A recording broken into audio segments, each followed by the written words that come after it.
दोस्तों कल NIACL assistant का एग्जाम कंडक्ट करवाया गया था 27 जनवरी को। और मेरा एग्जाम की बात करें तो वो सुबह वाली शिफ्ट में था, जो कि पहली शिफ्ट थी 8 बजे वाली। ठीक है। टोटल इस एग्जाम को 2 शिफ्ट में कंडक्ट कराया गया है। मतलब इस बार इस एग्जाम में नॉर्मलाइजेशन होने वाला है। बात करें मेरा एग्जाम कैसे रहा, तो मैं आज आपको एग्जाम को पूरा रिव्यू देने वाला हूँ, कैसे क्वेश्चन आए थे और मेरे टोटल कितने अटेम्प्ट हुए और उसका एक्सपेक्टेड कट ऑफ क्या जा सकता है और सेफ स्कोर क्या है। ठीक है। सबसे पहले बात करें तो एग्जाम मेरे को ओवरऑल इजी लगा। इंग्लिश तो बहुत ही ज़्यादा इजी था और रीजनिंग की बात करें तो मेरे को मॉडरेट लगा। कई लोग रीजनिंग को इजी बोल रहे थे, लेकिन मुझे तो मॉडरेट लगा। फर्स्ट शिफ्ट की बात कर रहा हूँ, क्योंकि इसमें बहुत सारी ऐसी पजल और ऐसे सिटिंग अरेंजमेंट आए थे जो बहुत सारे घुमाऊ फिराऊ थे। बहुत ज़्यादा टाइम लग रहा था। जैसे एक वेट वाला पजल आया था, उसमें उसमें बहुत ज़्यादा टाइम लग रहा था। मेरा तो वो वेट वाला पजल छूट ही गया, क्योंकि टाइम लगने के कारण मैंने उसको स्किप कर दिया था, ताकि मैं अगले क्वेश्चन की तरफ मूव कर सकूं।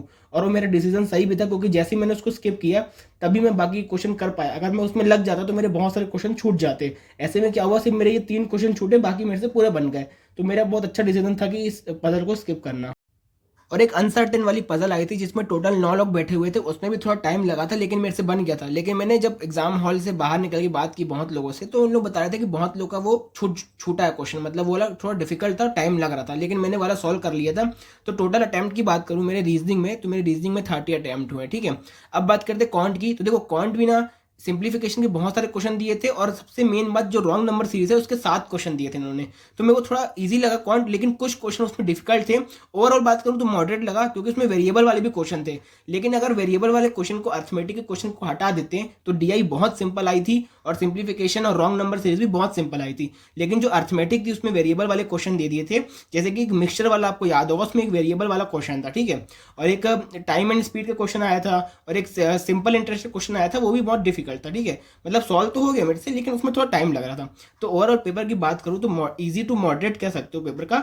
और लास्ट कट ऑफ की बात करूँ तो 91 तो जनरल का गया था। मैं MP से हूँ तो मैं MP की बता रहा हूँ, 91 गया था। और एवरेज अपन सब स्टेट के निकाले तो वो 85 टू 90 के बीच में ही कट ऑफ बनता है इसका। ठीक है। और इंग्लिश इंग्लिश की बात करें तो देखो इंग्लिश में, मतलब इंग्लिश तो मेरे को ओवरऑल की बात करूँ तो इजी लगी। जैसे उसमें एक का आंसर था गोइंग था, मतलब वो सिनोनिम पूछा था तो उसका आंसर गोइंग आता है। और एक एरर, मतलब एक फिलर वाले क्वेश्चन थे, उसमें मैंने एसएस लिखा है, आपने क्या लिखा है। जैसे कई लोग मेरे को बोल रहे थे उसमें इवेल्यूएट आएगा, मतलब ये फिलर वाला क्वेश्चन था। उसका जो मतलब फर्स्ट आंसर था उसमें मैंने एसएस लिखा है, और एक इवेल्यूएट आंसर तो होगा। मतलब कई लोग ऐसा बोल रहे थे, लेकिन मैंने एसएस लगाया। ठीक है, एसएस। और पैरा जंपर बहुत ईजी था, सबसे बन गया लगभग।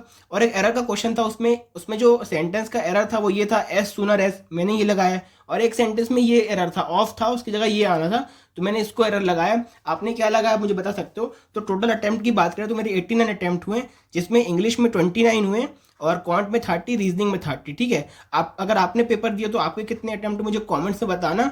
और आपको क्या लगता है सर कट ऑफ कितना जा सकता है, मुझे कमेंट में बता सकते हो। ठीक है। तब तक के लिए आप चैनल पर नहीं हो तो सब्सक्राइब कर लो। टेलीग्राम चैनल ज्वाइन नहीं किया तो डिस्क्रिप्शन में लिंक मिल जाएगी। तब तक के लिए गुड बाय।